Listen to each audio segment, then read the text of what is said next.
there are several sets of questions. What if the client says, no, I still see a difference between, or Yes. You can let person give you couple of answers which are which doesn't fit in this we want. Yeah. But if there are many of them, you must say, okay, I say honestly, it is not primes, you see. You will continue processing, but be careful of this. Before that, as person give me second or third time something I don't expect, I said, please be careful, not tell me based on real previous behavior or experience or what your thoughts, but what you feel now.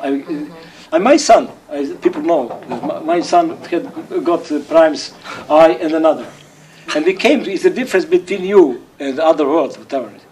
And he said, he's very intellectual. He said, I know there must be something. He's searching, you know. And if you let him, in that moment, he dropped out of oneness. He entered this physical worlds with polarities, you see. So you push him back always. So when sometimes I see some intellectual, I always repeat, not giving this advanced retreating, power, no. Tell me, not based on previous knowledge, but based on what you feel now is difference between endlessly small and endlessly big. And again, tell me, not based, again, repeat this. Every time I push him into oneness, back, you see. Not let him to come out in this universe. Something like that, you see. But you can let 2, 3 things. Yes, people know, in my country, this part of Serbia is Montenegro. Okay. They're very macho people, very macho people. Ladies are subordinate, whatever. I never had Montenegro man. When you come, are you man, woman, or both? To say both, never. I'm a man. Someone about this. I have a question. When you were working with Melanie and neutralizing her, or at the point where they were merging, you seemed to go from first point, second point to third point, and I'm a little confused because then when you were doing it, it seemed like Carol stayed pretty much at first point for a long, long time. Is that? That was confusing. Yeah. I'm sorry. You're absolutely right on that. I should have checked on all 3 points, but I was watching her, and her whole physical was changing. She was starting. I mean, I could tell she was having a very intense internal experience. Okay. Which I apologize because y'all couldn't see that, and you're absolutely right. I should have checked on all 3 points, but I could tell that she was in it. Something was happening. And it's a challenging point because you don't want to start asking them a lot of questions when they're in the middle of it, because you don't want their active mind to Support. yeah. And she was really interrupt. You see, first 50, 60, 100 processes do always on 3 points, and I do it mainly. But one day when you are training with a lot of experience, you can skip something. You notice that I make it short that formula. Yeah, Well, just even though I have this, that's enough. Go to the first point, things like that. But you should, starting to process people, relatives, friends, whatever, clients, you stay strictly to procedure, and then later on you can adapt to yourself that little bit. So really, She also started to cry. I was watching it break, and so I was trying not to pull her out of it, but let it go. Okay, well that helps a lot. Yeah. Like, I did kind of go to need it. Yeah, yeah, okay. I asked if we could go to the next Sorry. And I just wonder what the difference Pardon? Mine was, like, when it came to primes, I noticed that you didn't open up her eyes to look at her and say, and your primes are lightness and heaviness. So, Yeah, usually that is my method. I say, open your eyes. Tell me, how do you feel now? Person says, very often I'm confused. They are confused very often. I say, well, I can tell you, your primes are such and such. But I always ask, does it make sense to a person? Do you used to play the game? Did you take a look at your life, scan through it, and the person said, no, it does ring the bell inside. We say, okay, well, we'll continue something. But when I'm completely sure, I said, okay, you can let me know tomorrow, how do you feel? It happens to a lady, a member of my group. She's a cardiologist, doctor of the heart. And she came to what primes they were? Mila. Something with the Peace and restlessness. Peace and restlessness. Opposite of peace. How do you say restlessness? Or okay. And they told her, your primes, she was polite, didn't want to insult me. But then she said, well, I don't see any connection between, I don't see that I used to play game. But next time, 2 days later, we had a group again. And she said, I understood the whole joke, really. It was my primes, they were my primes for 100%, because all my life, I would really find a peace and be satisfied in a very short period. Then I would start doing some really, buying a new house, building something, and I get the terrible state of restlessness. Fighting to survive, finally said, it's last time. Then I settle the problem, again feel peace, then after a very short period I start searching what new should I start to begin something. So I say, yes, this is my life. So I let her to come to, without any suggesting, any, say, well, let me tomorrow if you are. Or I said to people, if you find better verbalization for your primes, they are your primes. The person is verbal being. You have very strong need to verbally express exactly what you feel. Until you do it, you feel really some kind of uneasy feeling inside of you. I was maybe 5-6 years ago in the beginning of this stuff. I have a good friend of mine, and we came to, I feel my left part of my body hot and it's cold.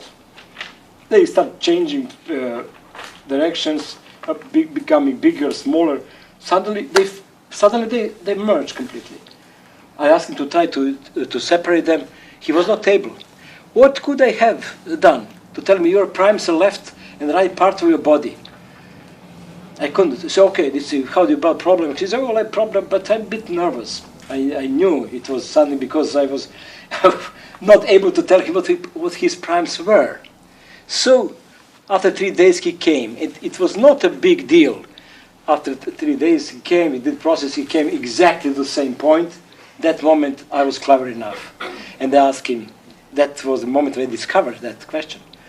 Tell me, what is that left part of your body, just left part of body, or does it represent something to you?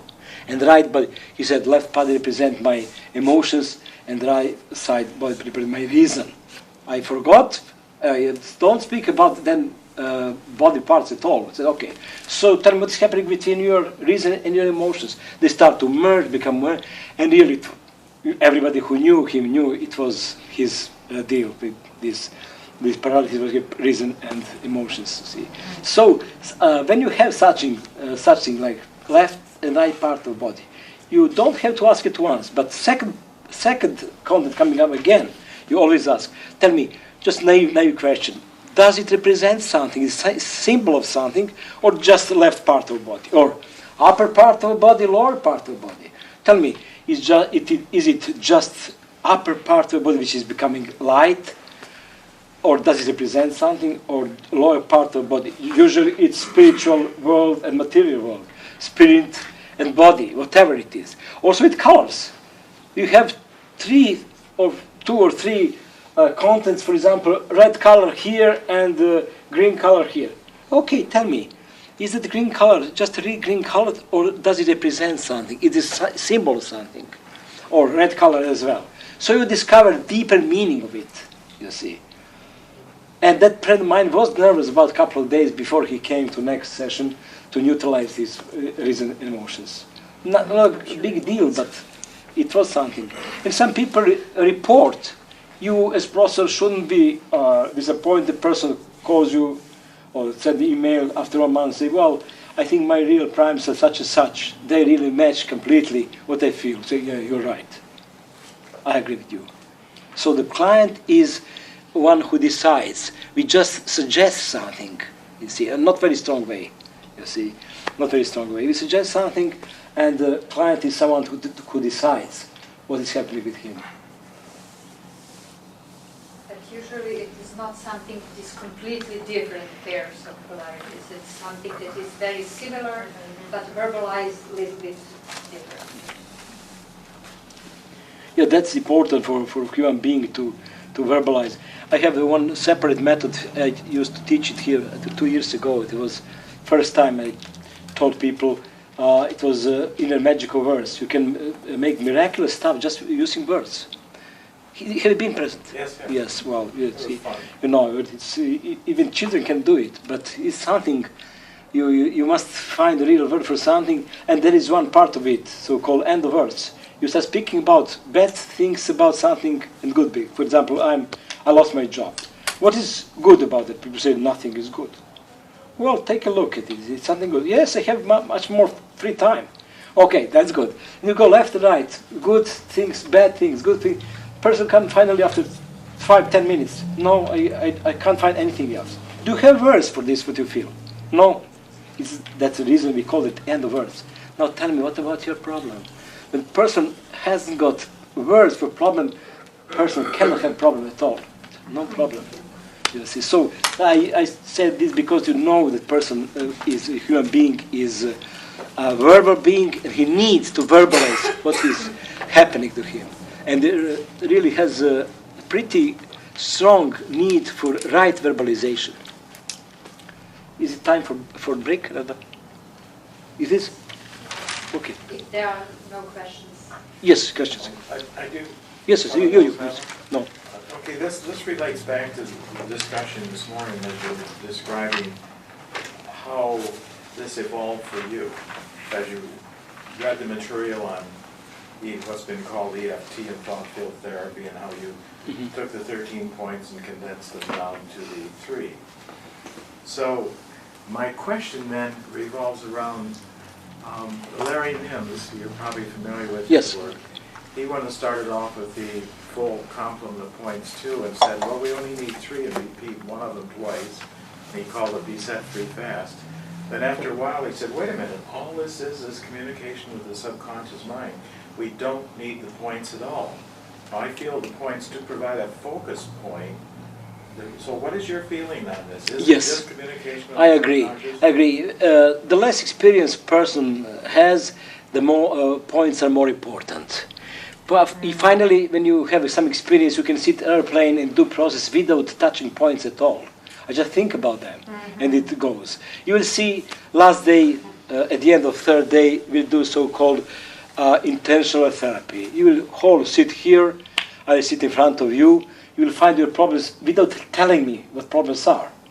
You will estimate strength of problem, and I do process in my head, and either some of you will lose problems completely, or for a majority of problems will drop significantly in just one round lasting about 3 or 4 minutes. Because I've used intention on that, you see, and I imagine touching points of some collective being sitting in front of me, collective being covering all of you, and it goes like that. It goes like that. Also, I must say, my system started to develop very quickly and become very, very efficient when I discovered one of principles of spiritual technology, which is alternative technique. You go to one polarity, you go to other. Here we have alternative technique. You go here and you go get the problem. This has very little bit of problem, you see. Even though I feel, okay, come here. And you go, I could use something else. I could use it, feel your problem, take a look at this paper. No, I don't tell you. Take a look at paper. Feel the problem. Again, take a look at this. See, I could do successfully the same. Alternative technique is something which makes difference, you see. If I push all the time, just one feel sadness, feel sadness, feel sadness, feel sadness, it will become slower, of course, but it will take about 10 times more, 10 times longer. See. So alternative technique is one of the principles of spiritual technology. It makes it so efficient, so quick. It's like that other thing you presented at Lexington about having a person put it out here and then turning them around and feel the room. And are you staying here for 4 days? it's a similar, I think, concept. that you're- Are you staying here for 4 days here? Are you staying for 4 days I'm today? not sure yet. Okay, well, I'll tell you, you will try to be here.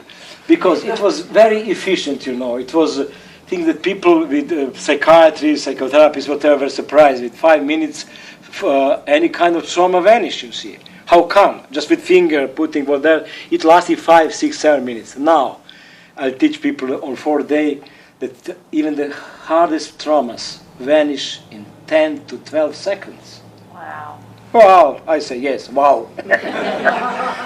So it's again, and now I don't use that method from 2 years ago, and I do this on 10 seconds, it's over.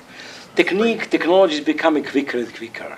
There is some whole, I just said, what happens in human consciousness, and the great change, revolutionary change, and things are developing quicker and quicker. Yeah.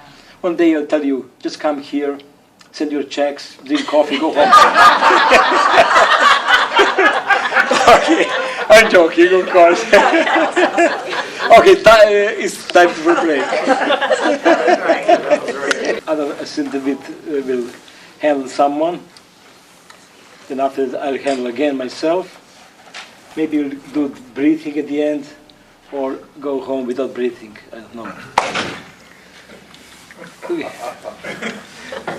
Yes, try that. Okay, so I should point to your attention, as said in the beginning of this day, I told you that people are mainly fascinated with the one half of experience. When we are happy, we don't think about possibility of happiness. Everything seems bright. Well, life is good, I like myself, I'll be successful, whatever. When we are unhappy, everything seems dark. We forget that the happiness exists. So we are really thrown between polarities, one on one side and on the other side. Never mind that great teachers of humanity teach us that there are just two things there always. So you shouldn't start to point out to your client too early about other side of a coin.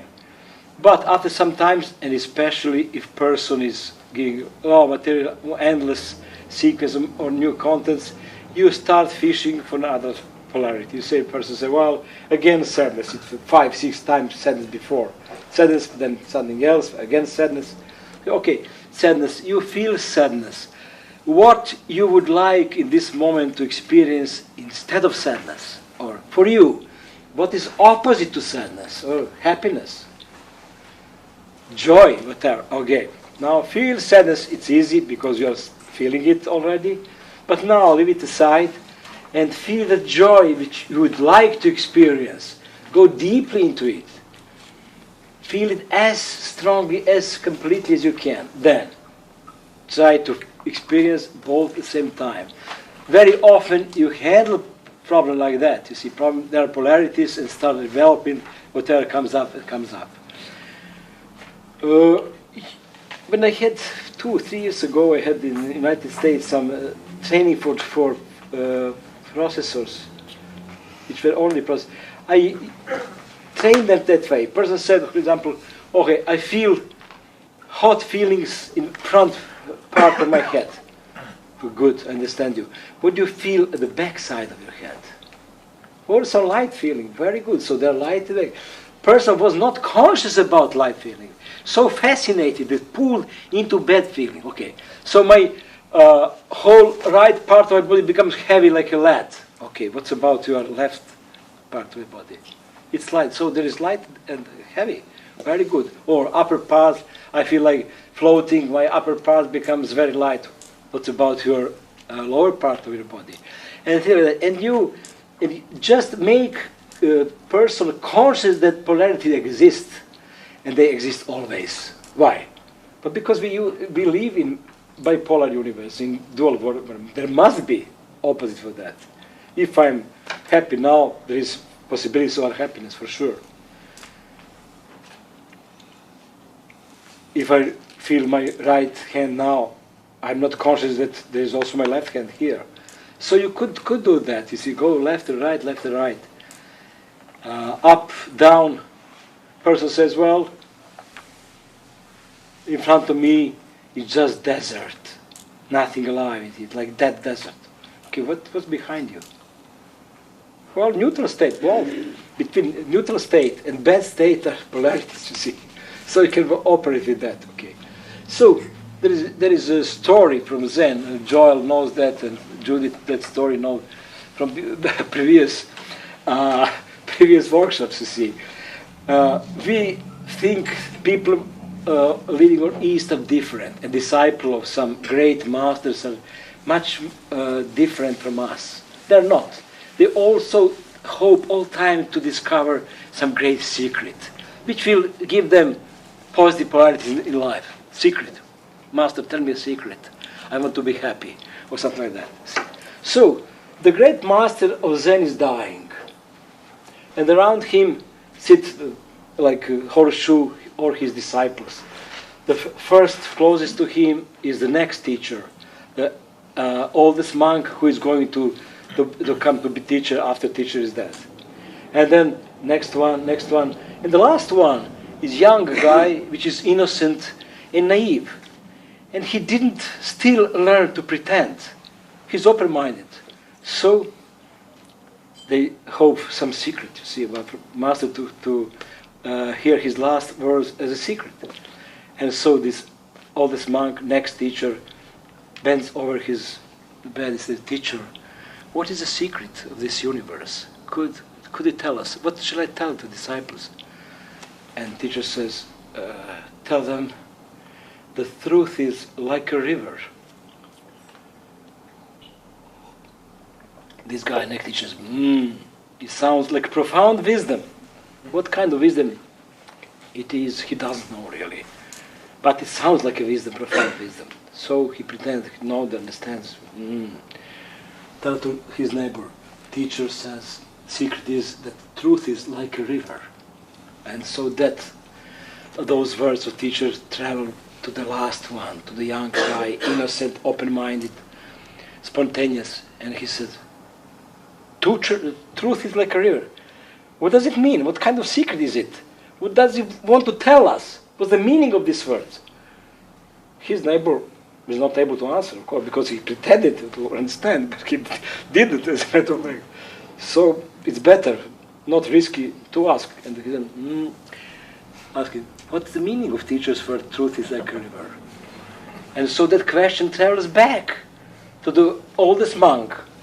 Again, he's next teacher, but he's not sure completely. See, he is afraid not to make mistakes. So it's better he asks. He bends over bed of dying teacher and said, teacher, what's the real meaning of your words? Truth is like a river. What shall I tell disciples? And teacher is dying. With last ounce of power, he said, okay, tell them the truth is not like river.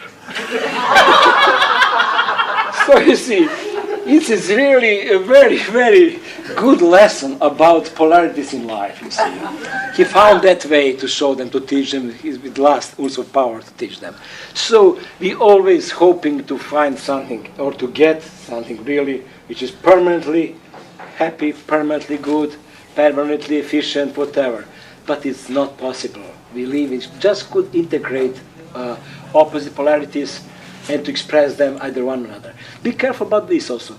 After doing this stuff and having many processing, you are not hypnotized to have only positive experiences. No, you are not. You have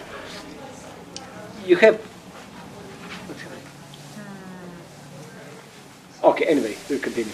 So you are able to express either one or polarity or another at your own will, and you can choose. That's all. Nothing beside it, you see. So, well, whenever someone tells you, and whoever tells you, well, we have system which is, if you do it, we'll always be happy, successful, have money, good health, whatever. No, it's not true. In this universe, absolutes are not attainable at all. Okay? So that covers that. That was I wanted to tell you about the truth of life. Okay.